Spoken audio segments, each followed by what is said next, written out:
Olá, sejam todos bem-vindos. Eu sou o Felipe Carota, faço parte do time de assessoria pedagógica na Alicerces do Ensino. Quero compartilhar com vocês hoje sobre a nossa oficina, sobre as nossas práticas dentro do material Alicerces do Ensino, para você, escola que utiliza o material nos anos finais. Então, você, professor, que tem aquela aula de 50 minutos e muitas vezes para e se pergunta, e agora, né? Como administrar esse tempo de aula para um momento de pesquisa bíblica, definição de palavras? Então, eu quero te apresentar um pouquinho da nossa concepção filosófica, curricular, metodológica, explicar para você quais são os itens que você encontra dentro do seu material e também passar para vocês um pouquinho sobre como cada item foi pensado, organizado dentro da nossa coleção. Nós temos uma trilha de formação. Hoje vocês estão participando do segundo passo. Então, nesse segundo passo, nós estamos falando sobre as práticas. A sua escola já passou por um período de integração e nós temos várias oficinas que caminham até o final do ano. Você pode acessar essas oficinas na nossa plataforma. Eu quero começar com uma inspiração, e a nossa inspiração são os fundamentos históricos da coleção. Então, você, professor especialista de português, precisa ter em mente a inspiração de quem criou a linguagem. Ou quem será que alfabetizou Adão? Quando Adão ouviu o som dos animais, ele ouviu e reproduziu esse som. Eu tenho uma filha pequena e um bebê ainda de menos de 2 anos, e ela reproduz o som da vaca, do cachorro, do leão, do elefante, e eu fico pensando Adão observando os animais e reproduzindo o som. E ouvindo diariamente a voz de Deus, Abraão aprendeu sobre a linguagem. A linguagem ela é tão importante que Deus criou todas as coisas pela palavra. No primeiro dia, Deus disse. Então, a comunicação, a expressão de toda a linguagem estava no primeiro dia da criação. Então passou o primeiro e veio o segundo dia, e passou a manhã, passou a tarde, passou a noite. Quem estuda o tempo? A história. Então Deus criou a separação entre a água, entre a parte seca, e surgiu ali um lugar. Esse lugar é o estudo da geografia. Então Deus colocou toda espécie de vegetação, criou todos os animais e fez esses animais habitarem sobre a terra. Surgiu a ciência. Surgiu a regularidade do sol para iluminar o dia, a lua para iluminar a noite. Surgiu o primeiro, segundo, terceiro dia, posições ordinárias desses números. Então surgiu também a matemática.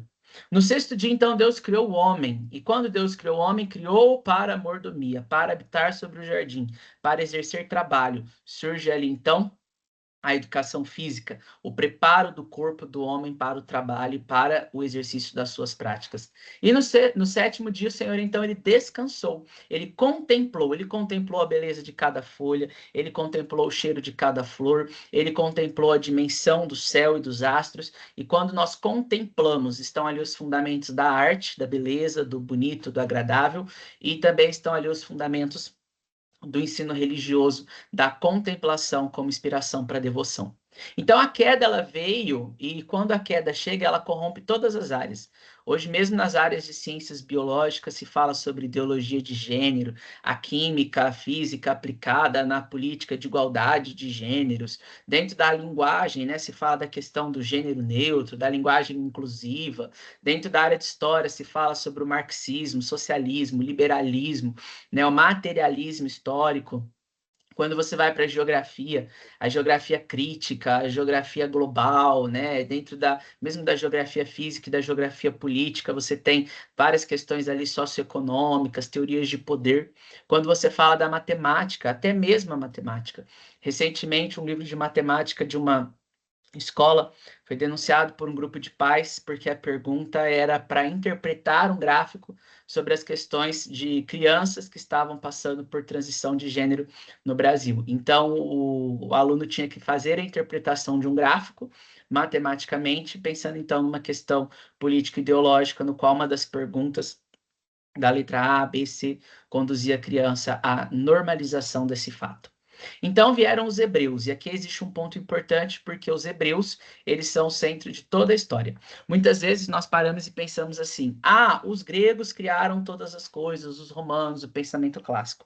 Mas Deus tem um modelo de civilização, esse modelo de civilização são os hebreus. Depois, quando a gente olha ali, então, para a república, para o modelo de governo, modelo de legislação, nós sempre vamos encontrar os hebreus como principal referência. E aí sim o mundo clássico, greco-romano. Filipe, mas os hebreus não tinham uma terra, mas eles já eram um povo.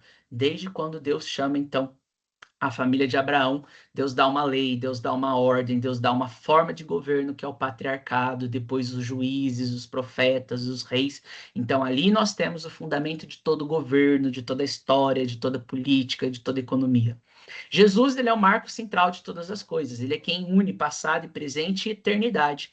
Ele une os três P's, né? Passado, presente e porvir. Em Jesus, como marco central, toda a história foi redimida. E o efeito da queda também seria redimido em todos os homens. Gutenberg vem, né, muitos anos depois, já em 1455, e através da prensa de Gutenberg, o primeiro livro publicado foi a Bíblia. Você vai trabalhar ao longo deste ano com um livro didático com seus alunos. Se você é professor de linguagens, você vai trabalhar com um suporte de literatura, um livro de literatura, um projeto de literatura. Hoje nós só podemos ter livros impressos porque a imprensa foi desenvolvida por Gutenberg. E ele então democratiza o acesso à Bíblia e junto com Lutero ali nessa fase vai surgir na Europa a ideia de que ao lado de cada igreja nós tivéssemos uma escola e que um povo que não fosse alfabetizado não poderia ler e interpretar as sagradas escrituras. Em todos os reformadores nós vamos perceber um compromisso sério das igrejas com a educação cristã, porque um povo que não fosse letrado não poderia ser instruído na palavra de Deus e muito menos naquilo que o Senhor queria que esse povo aprendesse através da sua leitura. Quando não havia leitura, o povo era dominado pela igreja e a leitura trouxe liberdade de pensamento, de confessionalidade, de organização política, né? E muitas mudanças aconteceram na Europa.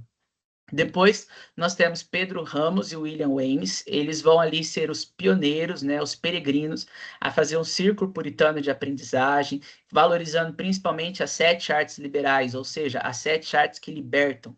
Então, se nós conhecêssemos as 7 artes e nós dominássemos essas 7 artes, nós então seríamos plenamente, mentalmente livres por ter o exercício da ordem, da clareza, da construção de mapas, né, mapas lógicos, influenciando sobretudo a formação das primeiras universidades protestantes e cristãs da Europa.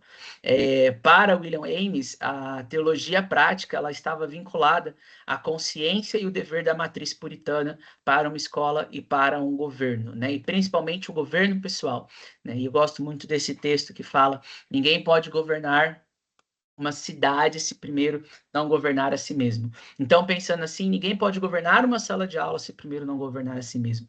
Ninguém pode governar uma escola se primeiro não governar a si mesmo. John Comenius, então, vem como pai da didática magna. Muitos de vocês, no curso de licenciatura, devem ter tido aula de didática e se deparado com Comenius. E aí, quando nós vemos aqui a política de Hegel, Hegel vai trazer essa visão da criança como pertencente ao Estado, a educação como parte do Estado e não mais como parte das igrejas ou da instituição religiosa, e vai fazer então essa separação que vai vincular depois, principalmente, ao modelo da escola alemã. E lá nos Estados Unidos, quando a gente chega ali na década de 60, na década de 80, nós temos a Verna Hauer e Rosalie Slater, as duas olham para o passado, para a pedagogia de e para os Estados Unidos dos anos 20, pós-crise de 29, se perguntam: onde a gente falhou? Quando que a educação americana ruiu? E então eles encontram que todo esse processo de decadência estava quando os princípios foram abandonados. E aí o que vai acontecer lá nos Estados Unidos? Elas vão resgatar o Principal Approach, a abordagem educacional por princípios, identificando nos founders onde esses princípios estavam. Paul Gelli, então, vai depois disseminar isso na região do norte dos Estados Unidos. Cida Matar vai para os Estados Unidos e faz um curso com o Paul Gelli, conhece a Face da Verna Hall, da Rosalie Slater e traz isso para o Brasil. Em 97, junto com Ana Beatriz e Roberto Rinaldi, fundam a ESEP, e em 2008 até 2020 surge então Alicerces do Ensino, que começa com a Cristã Evangélica e a Editora Princípios, que dão origem hoje a essa coleção Alicerces, e aí eu trago então essa pergunta: qual é o seu lugar nessa história? Você poderia contar para o seu amigo um pouco sobre o seu lugar nessa história? E aí eu gostaria de mostrar para vocês principalmente um pouco da importância de um fundamento quando você pensa sobre a sua história. Aos meus 14 anos, eu era militante político, partidário, influenciado por organizações da juventude. Aos meus 17 anos, em 2009, fui influenciado a ir para Cuba, participar dos 50 anos da Revolução Cubana. E o meu fundamento, a minha base estava numa revolução política. Eu acreditava que a transformação social, política, econômica que eu gostaria de ver no país, ela só aconteceria através de um espectro político. Mas em 2012 eu comecei a trabalhar numa escola cristã. Em 2016, participando de um encontro da ESEP, eu fiz uma oração de entrega. E aí eu comecei a estudar mais sobre educação cristã, porque eu queria, né, no meu orgulho e na minha altivez, mostrar que o meu diploma de licenciatura, o meu curso de mestrado, a pós-graduação que eu estava fazendo, provariam que tudo que eu vivia na educação cristã de 2012 e 2016 estavam errados. E aí, dentro desse processo todo de me aperfeiçoar, eu cheguei à conclusão de que eu estava errado, porque quando a gente conhece a verdade liberta, e o Senhor me libertou e me mostrou que o fundamento, a base, a causa, a razão estavam em Cristo. E se eu tirar Cristo, se eu tirar o firme fundamento, se eu tirar aquilo que sustenta a educação hoje em dia, ela vai ruir. Então, quando Cristo foi tirado da escola, quando a Bíblia deixou de ser o centro de ensino, a educação ruiu. O meu sonho para você, professor do Fundamental 2, era que você pudesse chegar na sala de aula com o material, sem nenhum tipo de livro, da Alicerces ou de qualquer outra editora cristã, e levasse a Bíblia para os seus alunos e mostrasse a beleza da glória de Deus em toda a disciplina que você vai ministrar, usando apenas a Bíblia, porque ela tem poder e autoridade para todas as coisas, uma vez que Deus é soberano sobre tudo. Mas, como nós e muitos de vocês foram influenciados por teorias humanistas, como eu, muitos de nós, né, às vezes nos nossos cursos de licenciatura e aperfeiçoamento, nos fazemos muitas perguntas e nos achamos donos da razão. O Senhor vem então e traz qual é o firme fundamento, qual é o alicerce, aquilo que sustenta a nossa prática educacional. Ninguém pode ter outro fundamento senão aquele que já está posto, que é Cristo Jesus.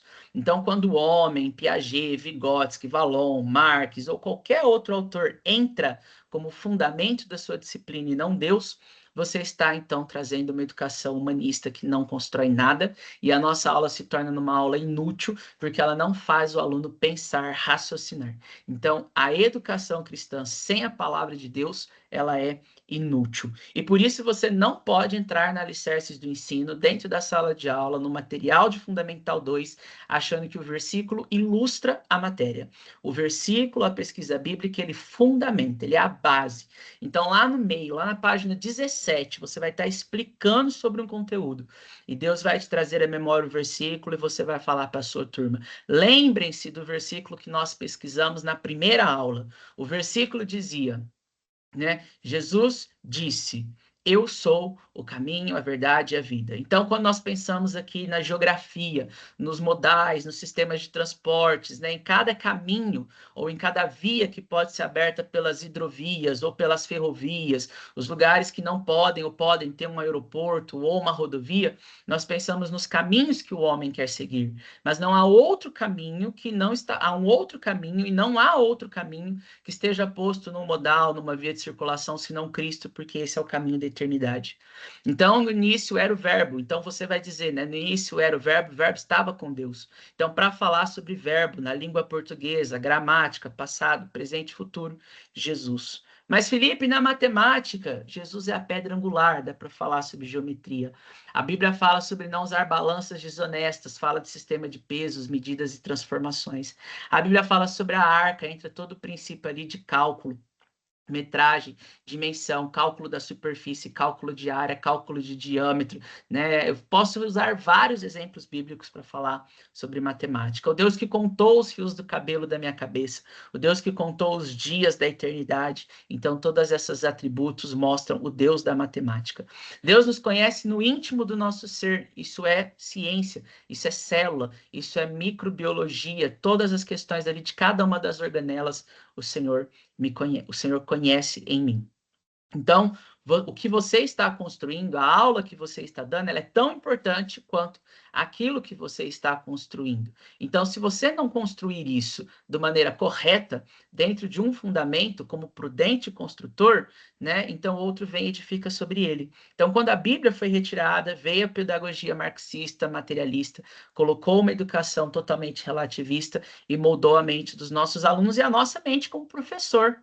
E nós precisamos quebrar os nossos paradigmas, entregar a nossa profissão diante de Deus, orar, arrependendo do nosso pecado e deixar que o Espírito Santo entre dentro do nosso coração, mude a nossa forma de ver o conteúdo e faça com que ele nos leve a entender o porquê você está ministrando essa disciplina nessa turma, nesta escola, neste ano, neste lugar. Porém, cada um veja como edifica. Então, veja você. O que você está priorizando na sua aula? Ah, que meu aluno passe no Enem. Ah, que meu aluno seja um bom aluno com resultados acadêmicos. Mas você está fazendo com que o seu aluno seja edificado na verdade? Um dos cursos com maior nível de suicídio é o curso de medicina. Porque os alunos, eles se tornam, o outdoor da editora, o outdoor da escola, o primeiro medalhista de todas as Olimpíadas.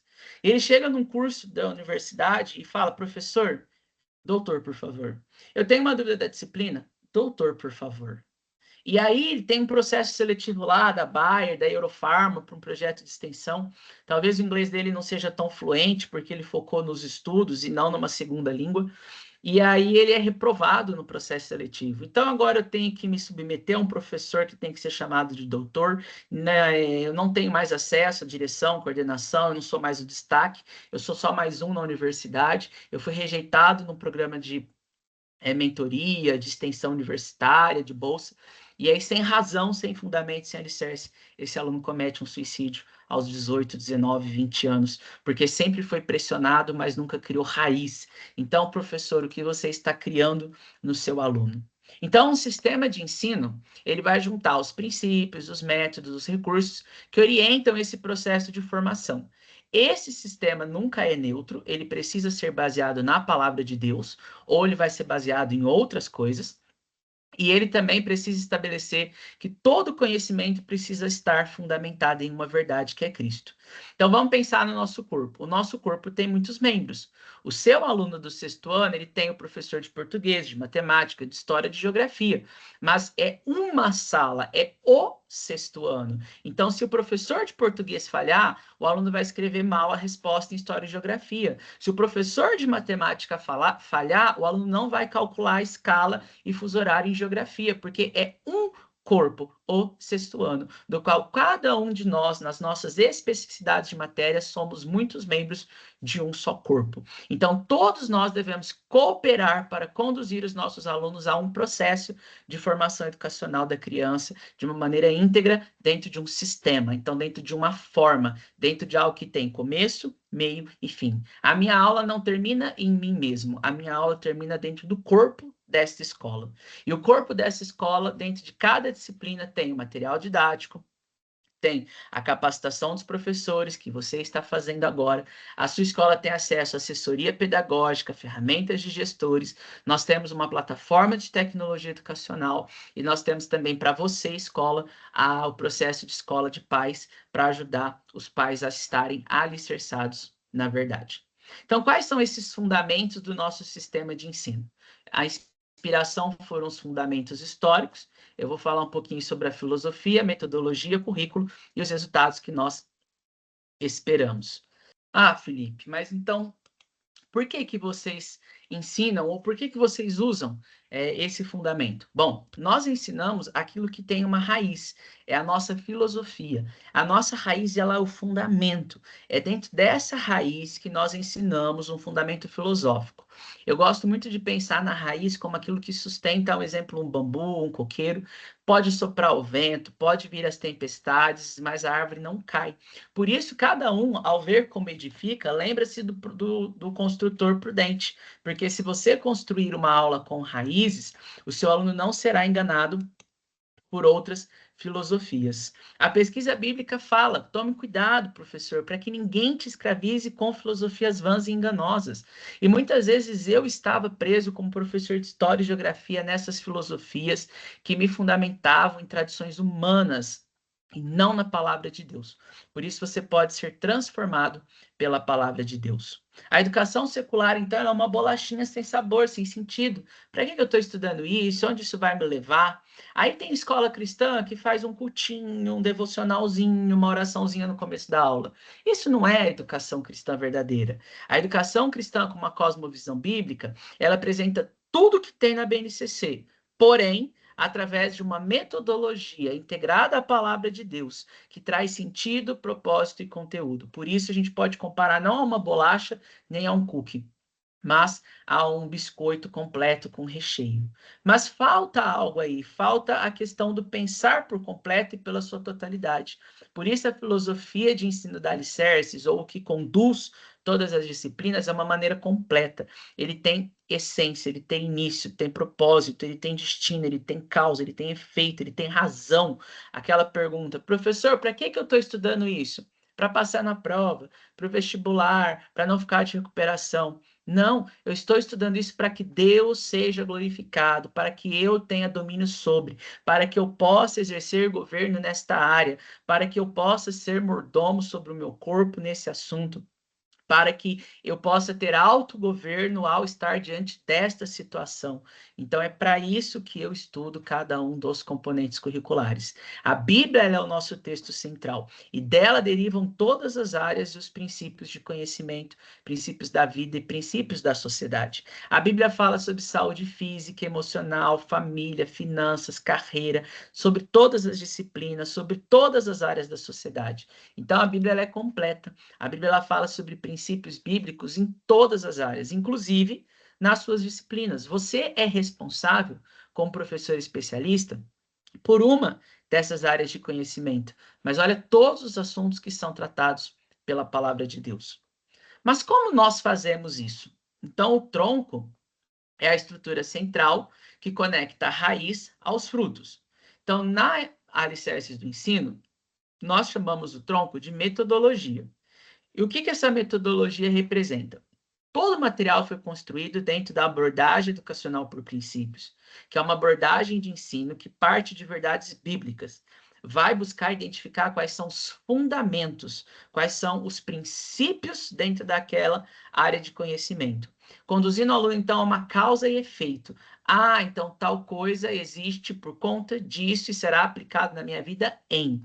E aí, a partir do momento em que o aluno gera entendimento, ele transforma o seu caráter e pode aplicar isso na sua vida, promovendo, então, uma erudição baseada em uma cosmovisão cristã e uma liderança servidora. Ela só acontece se ela for uma abordagem reflexiva. Ela é uma mudança que começa por dentro. Ninguém vê a borboleta, mas quando ela entra no casulo, ela começa o seu processo de transformação. Você, professor, não está vendo onde o seu aluno vai chegar, mas você precisa levar ele primeiro para dentro, para o fundamento bíblico da sua disciplina, para a raiz histórica daquilo que ele está estudando, para que ele, então, lá na frente, possa se transformar naquilo que Deus quer que ele seja.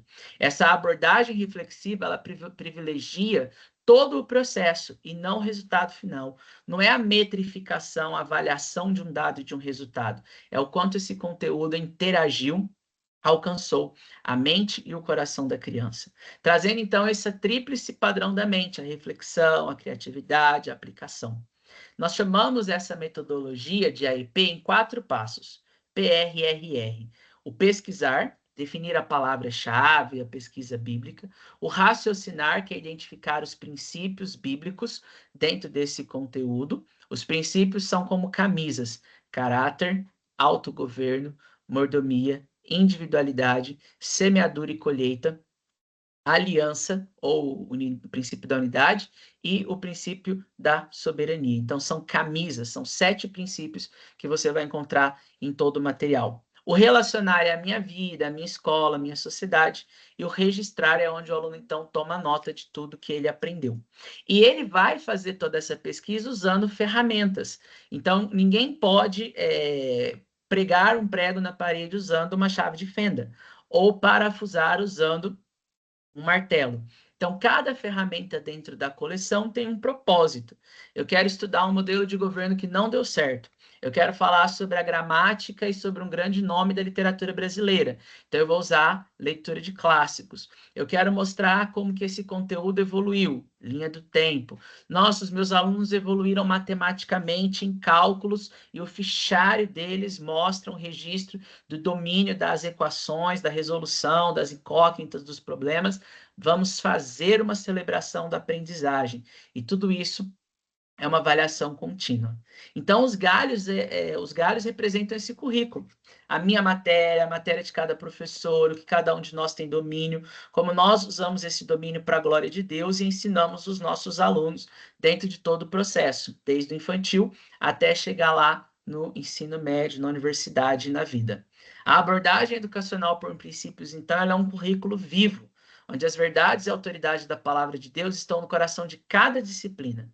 Historicamente, de modo governamental, todas as disciplinas estão juntas. Então, você trabalha com caixinhas, você é professor de história, português, matemática. Mas o aluno, quando ele olha para o conteúdo, ele olha isso de forma integral, de uma forma unânime, de uma forma íntegra. E como cada uma dessas áreas vão, então, se integrando. O currículo cristão, ou seja, a forma como você vai ensinar precisa ser capaz de preparar esse aluno para ser fielmente, completamente instruído pelo Senhor nas suas virtudes e ser apto em todas as esferas da sua vida. Paulo instruiu Timóteo para que ele fosse apto em toda boa obra. O currículo cristão prepara o aluno para saber manipular o dinheiro no sistema financeiro, para escrever corretamente um texto numa entrevista de trabalho, para se dirigir de um local para o outro numa cidade, sabendo a melhor rota, melhor caminho, custos, vantagens, trajetos, meios de transporte utilizados. O currículo cristão, ele prepara, é um treino dia a dia do aluno para todas as áreas da sua vida. Então, os princípios bíblicos alinhados à BNCC trazem também conhecimento acadêmico quando feitos de maneira integral e numa perspectiva bíblica. Por isso, nós, como alicerces do ensino, vamos dar ênfase em alunos servidores, na integração da escola, da família e da igreja. Então, muitas vezes no material vai vir assim: como este conteúdo pode ser aplicado na sua família? Como você aplicaria esse conteúdo na sua igreja? De que forma esse conteúdo poderia ser aplicado em tal e tal área? Então, essas são reflexões que nós propomos para o aluno, sempre utilizando a BNCC como referência. Nenhum conteúdo trabalhado pela BNCC não será contemplado no nosso material. Nós estamos aqui na coleção Conectados, na verdade, que é a coleção final. Tudo começa lá nos Sementes do Amor, nos 7 amores, o amor à pátria, o amor à família, o amor a Deus, o amor à educação. Aí as sementes do amor são conduzidas à verdade, sementes da verdade, e agora os alunos então se conectam a essa verdade. Eles passam o tempo todo no celular, no Wi-Fi, no 3G, e agora eles estão sendo convidados a se conectar em Cristo Jesus.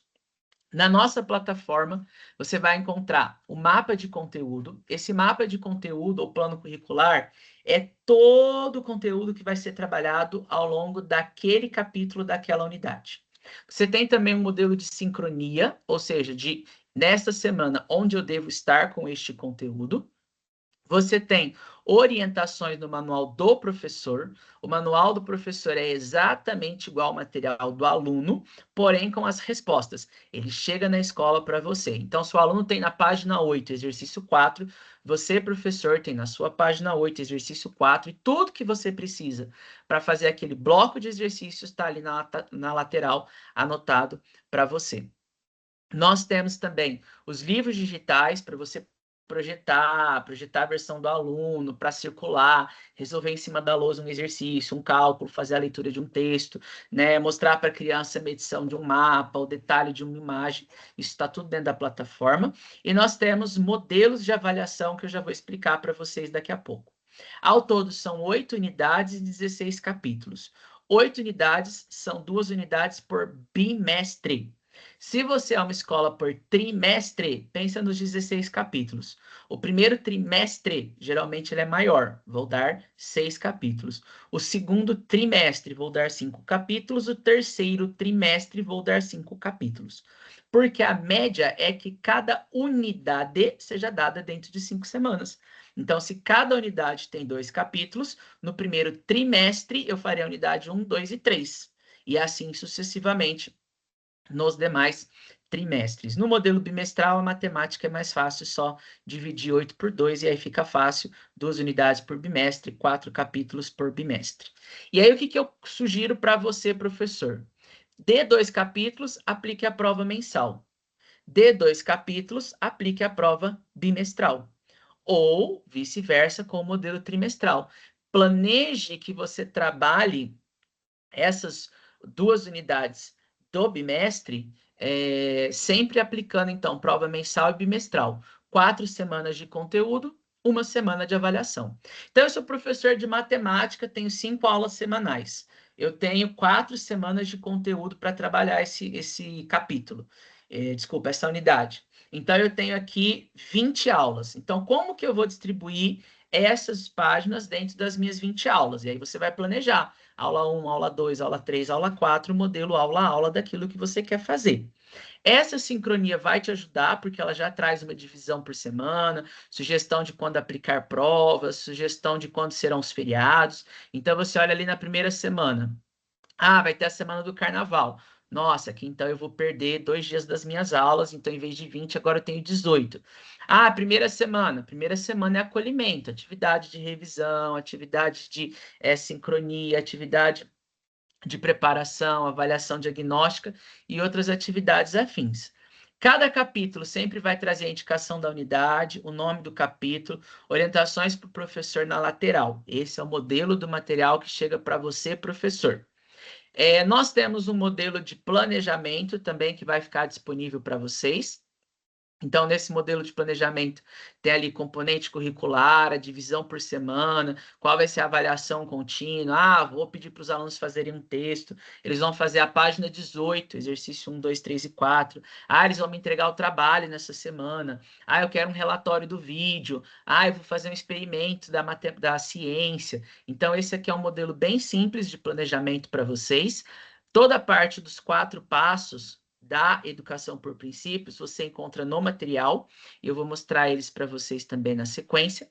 O material do aluno chegam 5 componentes básicos, 4 pastas, uma para cada 2 unidades. Professor de português e matemática tem o caderno de exercício chamado Feras do Saber, e você tem um modelo, então, que chega na sua escola para essas 5 disciplinas, ou em bloco para colocar no fichário, cada aluno tem seu fichário padronizado pela escola, ou cada aluno comprou o seu, ou chega no modelinho de caderninho. Então, depende do contrato que a sua escola fez com a nossa editora. E temos os materiais opcionais, que são materiais para a educação cristã, para o professor de ensino religioso. Dentro do material do aluno, então, as páginas todas inicialmente trazem a fundamentação. Então, a página 1, 2, 3, 4, 5 de cada capítulo. Palavra-chave, versículo, o que a Bíblia diz sobre esse assunto, outros teólogos, pastores, pesquisadores que pensaram sobre isso antes de você. E trazem também ferramentas integradas da educação por princípios. Ah, faça uma constituição de sala, pesquise essa biografia, construa essa linha do tempo e tem registro das atividades. São livros que têm exercícios consumíveis para o aluno preencher e tem os princípios já aplicados dentro do material. Então, qual é um dos 7 princípios aplicados no material? Já estão aqui. Dentro do material eu tenho, então, o conectar. O conectar vai trazer uma inspiração para esse aluno. Ah, recentemente a NASA, o Elon Musk, a ONU, o presidente, né? Agora pare e pense sobre esse assunto. Então, ali nós vamos conectar. Esse conectar pode ser, talvez, a tarefa de casa da primeira aula. Foque na primeira aula em mostrar para o aluno a palavra-chave, ler o versículo com eles em sala, fundamentar biblicamente a sua disciplina, e o conectar pode ser a tarefa de casa. que o aluno faça, então, os 2 exercícios, 3 exercícios do conectar, leia aquela situação, problema e traga uma resolução para a próxima aula, já aplicando o versículo bíblico que ele pesquisou. No pesquisar, a gente traz, então, a palavra-chave, o que é uma célula, o que é um composto, o que é um organismo, o que é um órgão, o que é uma função, o que é uma equação, o que é um governo, o que é uma lei, e a gente depois apresenta isso dentro de uma visão bíblica. Qual versículo bíblico fundamenta esse conteúdo que o dicionário trouxe essa definição? Na linha do tempo, isso é contextualizado para mostrar que não é você, professor, que está inventando isso. Isso já foi pensado antes por outras pessoas, em outras épocas, em outros temas. Nós temos modelos de biografia, a proposta de apresentação dos conceitos e uma pesquisa interdisciplinar. Geralmente, a pesquisa interdisciplinar é o mesmo assunto em todas as matérias. Então, como a matemática resolve o problema do lixo e da sustentabilidade, como a história resolve esse problema, como a geografia, as ciências. O raciocinar é onde nós identificamos, então, os princípios. Então, o aluno agora pesquisei, já sei, já fiz exercício, já domino o conteúdo acadêmico e bíblico, mas qual princípio bíblico fala sobre isso? Então, eu vou fazer o aluno raciocinar. Depois, o aluno vai relacionar, aplicar isso em todas as áreas da sua vida. Vai registrar isso, fazer um protótipo, fazer um lapbook, uma pesquisa, uma obra de arte, um quadro, uma maquete, um experimento. Argumentar é um momento de debate. Então, na sala de aula, você pode propor ali: olha, então agora, para finalizar esse conteúdo que nós estudamos, eu quero que 2 alunos apresentem um breve resumo. Vamos lá, Jonathan, o que você estudou? Enzo, o que você entendeu? E aí você, professor, faz ali uma mediação de 5, 10 minutos. Alguns momentos são propostos o júri simulado, outros momentos são propostos atividades para que os alunos argumentem e debatam sobre o conteúdo. E o revisar sempre traz uma revisão daquilo que foi estudado. Cada disciplina tem uma atividade extra que você, professor, pode, inclusive, utilizar essa atividade extra como ferramenta avaliativa, como um trabalho. Então, lá em História, a gente apresenta uma fonte histórica para o aluno interpretar. Lá em Ciência, a gente propõe um experimento. Em matemática, propõe a resolução de um desafio. Em português, propõe a redação, né, uma proposta de redação para o aluno escrever algo sobre aquele tema. E no Conversas com Cartografia, são mapas, tabelas, gráficos, notícias, conceitos, que o aluno precisa pensar geograficamente sobre esses assuntos. Na sequência, na nossa plataforma digital, nós temos mais de 200.000 questões para você criar sua prova, para você criar o seu trabalho, para você pesquisar. Tem ali todas as ferramentas que já foram utilizadas, então nós vamos conseguir ali oferecer para você essas provas e você vai conseguir navegar dentro dessas provas para criar essas atividades. E você vai ter aqui, então, dentro dessa plataforma digital, agora que é a plataforma Alicerces, para ter acesso a todos os recursos tecnológicos. A escola foi cadastrada e a escola agora vai pegar o e-mail de cada um de vocês e vai cadastrar vocês dentro da plataforma e habilitar. Para você, João, a disciplina de História. Para você, Maria, a disciplina de Ciências. A escola vai fazendo dentro dessa plataforma. Dentro da plataforma, então, você tem as séries. Então, se a sua escola é muito grande, tem um professor só para o 6º e 7º ano, vai aparecer a pastinha só do 6º e 7º ano para você. Dentro de cada pasta, você tem o acesso de todas as disciplinas. Então, você vai escolher a sua disciplina. Então, depois de escolher a sua disciplina, você vai acessar material do aluno, que é igual do aluno, material do professor, que é o seu material com resposta, e os recursos, trilha, mapa de conteúdo e outras questões que você pode utilizar. Então, agora nós propomos que você pare, faça o planejamento das suas aulas, né, usando o modelo que nós apresentamos anteriormente, converse aí com a sua coordenação, qual é o modelo que vocês estão utilizando, e pense sobre o porquê, o para que nós estamos ensinando. Tudo que você está fazendo, cada semana, cada aula, cada palavra, cada versículo, vai produzir um resultado visível no futuro. Se você vai encontrar o seu aluno futuramente no balcão do McDonald's ou no balcão ou na mesa de um consultório médico, depende de como esses frutos vão ser ensinados. Toda profissão é digna e importante, mas algumas frutas têm mais valor. Jaca não tem o mesmo valor de cereja. pêssego não tem o mesmo valor que banana. Todas as frutas estão no supermercado, mas cada fruta tem um valor diferente. Todos nós fomos criados por Deus para um propósito: ser jaca ou cereja. Mas Deus quer dar valor àquilo que ele criou e nos usar com intensidade para o seu louvor, para a sua glória. Então, os frutos da nossa escola serão o último processo. Então, não é importante, neste momento, o Enem, o vestibular, ele é um fruto. Se eu não me preocupar com a minha aula em história, o fundamento bíblico, o fundamento acadêmico, o exercício e como isso se integra dentro de um corpo, o fruto não vai aparecer. O teste Pearce, ele é feito pela ESEP. Você pode, inclusive, aí, colocar teste Pearce. Ele tem uma versão gratuita no site da AESEP. Ele nos mostrou que ele é o único teste, né, validado para essa cosmovisão. Ele nos mostrou que os alunos dentro de uma escola cristã, né, qual que é a cosmovisão cristã que os alunos têm, ele vai mostrando como que, ao passar dos anos, né, você vai mudando a forma como esses alunos eles pensam determinado assunto. Então, por exemplo, alunos que são de escolas por princípios, eles têm uma visão bíblica do mundo. Alunos que são homeschooler têm uma visão cristã moderada. Alunos que são de escolas públicas ou de escolas governamentais, de uma escola tradicional, eles vão cada vez mais apresentando uma educação secularista, chegando em 2023, inclusive, com uma perspectiva socialista de uma visão, de uma cosmovisão de mundo. Então, o que nós estamos produzindo? A ascensão de alguns partidos de ideologias políticas no Brasil está muito vinculada a esse gráfico. Muitas escolas trocaram a Bíblia por uma vã filosofia, produzindo então uma perspectiva socialista, dialética, humanista, de visão de mundo.